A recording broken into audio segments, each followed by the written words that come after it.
wild rocking in there, and we know how The Cowboys have inconsistent. scrappy young DBs. Though. We know how inconsistent Dak can be, so he it might be a lot if they the tight ends might have a big game this game. if the Cowboys get a big disadvantage early, it might get ugly. If they get a 14-point lead on the Rams, I think the Rams are done. But on that same token, I mean, if Lawrence, if Gregory, if those guys can create some sort of turnover on Goff, a strip sack or something like that, I could also see the game getting out of hand for the Rams because, as I've said on this show many times, he's not going to throw you. As I've said on this show many times, Goff Rams have yet to beat a team and like really battle through adversity. That Falcons game was telling. Like, Jackie, I want to know what did a Raiders fan do to you in your life? I need to know. Like in a past life, what did a Raiders fan do to you? On half of Raiders fans, I apologize. All right, next matchup. So we're both taking the Rams there for the record. Hopefully we can remember next week. Next matchup, we got the this hat's too tight. The Chargers and the Patriots. Don't make me choose. Don't make me. In case you didn't know, Phillip Rivers is 0-7 versus Tom Brady. He's never beaten a team led by Tom Brady. Owned, including that last. Phillip Rivers' next kid will be named Tom. Including that last divisional round where the Chargers were a Super Bowl team and the wheels fell out. Martin Schottenheimer got wrongly fired at 14-2 because the ownership didn't like him, and then Marlon McCree's dumbass. Did you really just defend Marty Schottenheimer? Yes, I did. He was 14-2. He didn't deserve to be fired. They blackballed him out the league. I don't care what anyone says. They blackballed Martin Schottenheimer out the league. You're really defending Marty Schottenheimer. That was the one time I have respect for the Chargers. You just liked using them on Madden because they were a cheat code, literally because Sean Merriman was on steroids. No, they were a cheat code because Vincent Jackson caught everything, especially on PS2 Madden. Oh, dog. Antonio Gates. Sean Phillips was good in that game. Don't let me sign Jeremy Blue to free agency with 95 speed and just let him be my fifth receiver. And they're old-ass middle linebackers. First off, you're not going to disrespect Donnie Edwards and Steve Foley like that. And after that? I totally forgot the other guy's name. Fletcher? Didn't they have Fletcher there? They had Takeo. They had Takeo Spikes. At the end of his career. Yeah, that's what I'm saying. They had old-ass linebackers. Donnie Edwards was good. Donnie Edwards never made a Pro Bowl. Can you believe that? He got robbed. He got robbed versus Stuart Cravens. Got robbed to be an All-American. For his head. Nah, he deserved an outright Pro Bowl selection. But, yeah, Marlon McCree's dumbass got stripped by Troy Brown. I think after he picked a pass off, that would have sealed the game. All you have to do was just go down. Is this the year the Chargers can do it? This would be the 1 year because Gronk looks like he's done, man. Gronk burnt out fast. I think former Patriots linebacker Gerard Mayo said it. He said basically this Chargers team is honestly the worst matchup the Patriots could have planned for. They can go 5 wide, and you can't stop them. Because, yeah, that and also defensively, they have 2 great defensive ends that you fast linebackers. And the Patriots, everyone knows the formula to beating the Patriots is hitting Brady, making him uncomfortable. Get him off his square. And the offensive line has not been that great this year. I mean, and Brady really hasn't been that great this year. Baker Mayfield has wide receivers have been inconsistent. But they have a benefit because they were thinking about signing another kicker because Michael Bagley, who was like I think All-American kicker for Miami, and is a rookie, and I think he completed like 90% of his kicks this year for the Chargers. The weather's kind of iffy. They don't want him kicking deep because he doesn't have the leg for it, and you don't want to mess with the psychology of a kicker already who has to do kickoffs and kick field goals. So think about signing another kicker, but then that takes away one of your special team spots, and Cordell Patterson is the most dangerous man with the football in his hands on special teams. So they might just tell him to run it out anyway, and there you go. That is a matchup that the Patriots are going to have to rely on in terms of those jet sweeps, those giving Patterson, Dorsett the ball out of the backfield, because that's really how you can neutralize the pass rushing speed that the Chargers have on the edge. I'm not saying it'll work because both those players are smart, athletic, and lengthy. And can bump inside to D-tackle. And are actually strong and physical. And take away your run game. But the Chargers line that's an X factor there. Against the Ravens, the Chargers just out-schemed them straight up. Like, they outplayed them and out-schemed them on defense. The Chargers. And Derwin on Gronk. Yeah, Derwin is a people eraser. Wherever you put Derwin James on somebody. Gronk's been erased a lot this year. But, like, really, he might just, like, give him the Rocky punch that puts him down for good. Derwin James, like, sometimes they were running, like, 3-4 DBs out there last week, the Chargers. And of course, a horse, of course. You're not going to mention my boy Desmond King. All-pro rookie, arguably. By the way, Tre'Davious White. No, he's a second-year player. Oh, never mind. Well, Tre'Davious White is. And you said he should have been a safety. He should be. He's a slot corner safety, but I prefer if he be a free safety. And he can return kicks, but he's a free safety. Yeah, man, whatever. He'd be an all-pro free safety. Raiders passed on him. Raiders passed on a lot of Iowa players, like George Kittle. But George Kittle played the whole year with broken ribs. And set the record for receiving yards for a tight end and led his team in receiving by a lot. But somehow wasn't named an all-pro. Travis Kelce was named an all-pro over him. Don't understand that if we're talking about who threw who passes to who. But, hey, Travis Kelce's a good tight end, a great tight end, but Kittle was better this year.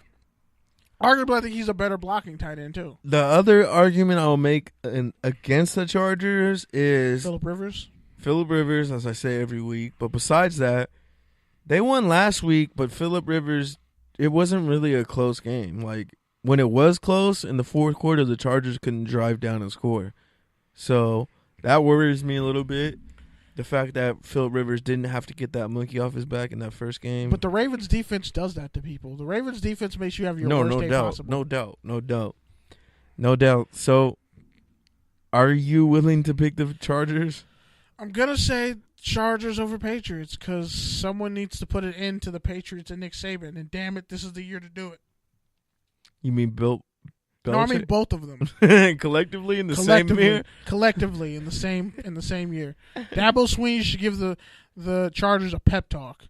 And then the Chargers should go and draft DeMarcus or Dexter Lawrence or Christian Wilkins out of Clemson this year. They should do that. All right, and I think I'm going to take the Chargers too, honestly. Yeah, that's right. There's a world where the Chargers are going to be in the AFC Championship. Against the Chiefs. So the AFC West is the best division in football. Wow, so you're already tipping your hat already. So you like the Chiefs versus the Colts? Nah, you didn't tell Mikhail that. I'm going Colts. Like Mikhail said, 27-24 Chiefs. Nah, I'm just going to say the Colts are going to win. Because their defense is better, and Andrew Luck is battle-tested. And Darius Leonard is a monster at linebacker. Travis Kelce gets all the yards he wants. They'll find a way to schematically slow down Tyreek Hill. And if you can slow down Tyreek Hill and Travis Kelce, man. I think the Colts are going to shut their run game down. Honestly, Marlon Mack is going to be a shootout. Nah, because here's why: the Chiefs literally have everything you need to destroy a cover two. They have a fast receiver who runs great routes. Receivers who can take the top off the safeties. And they got routes. A tight end who is big, physical, has a good catch radius. Fast. Stretch the field and work that middle where all those linebackers are. So, honestly, I'm going to take the Chiefs, even though, like you said, I don't think either team will have a great running game. And it'll probably be like a 4-hour shootout of just each quarterback throwing like 60 passes. T.Y. is hurt, but still. Ebron, no one can cover Ebron on that Chiefs defense. Did you ever think you'd be saying that? No. Thought it was going to be a washout for the Lions, but here we are. All pro with 12 touchdowns. And now he's not leading the league in drops anymore. Yep, leading the league in touchdowns for tight ends. Damn, that might be like an initiative. Touchdowns for tight ends. But anyway. Wow. Damn, I'm just a walking propaganda. I'm just giving out free slogans. And then lastly, the matchup really probably of the weekend. Got the defending champs, the Philadelphia Eagles. The Saints. And your NFC Saints. I'm going with the Saints because I don't think Foles gets this. I don't think the Eagles get this lucky twice. They should have lost to Chicago if it weren't for that field goal. For that fluke of a block. Because if we're being honest, Parkey should have never kicked that first field goal. Once he kicked that first field goal and he made it, I was like, oh, shit, he's going to miss the next one. What I do want to say on that, man, and I remember... And that offense was mad conservative. That's why they lost that game. I remember talking to somebody, a Bears fan, at the beginning of the season, and I told him... Bears fans exist?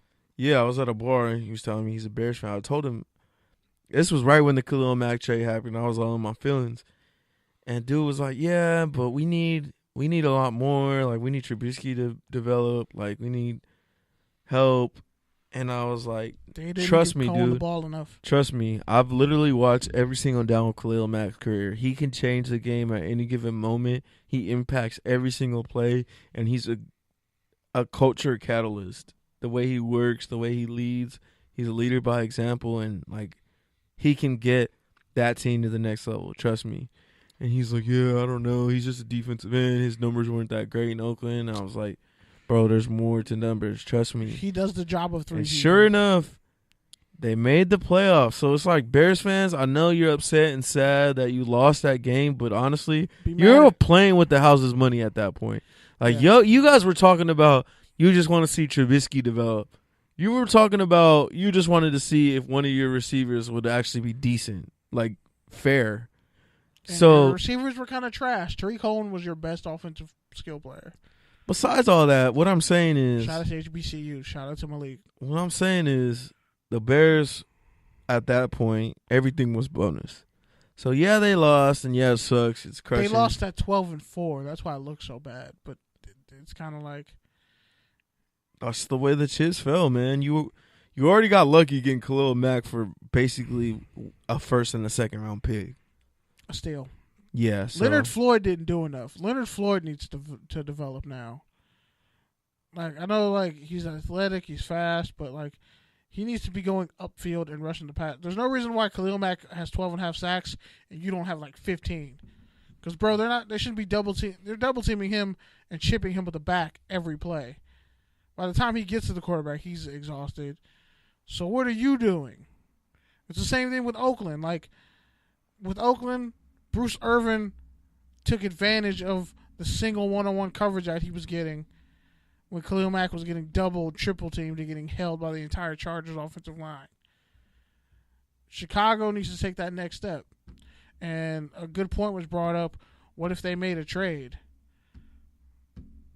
For who? They could trade.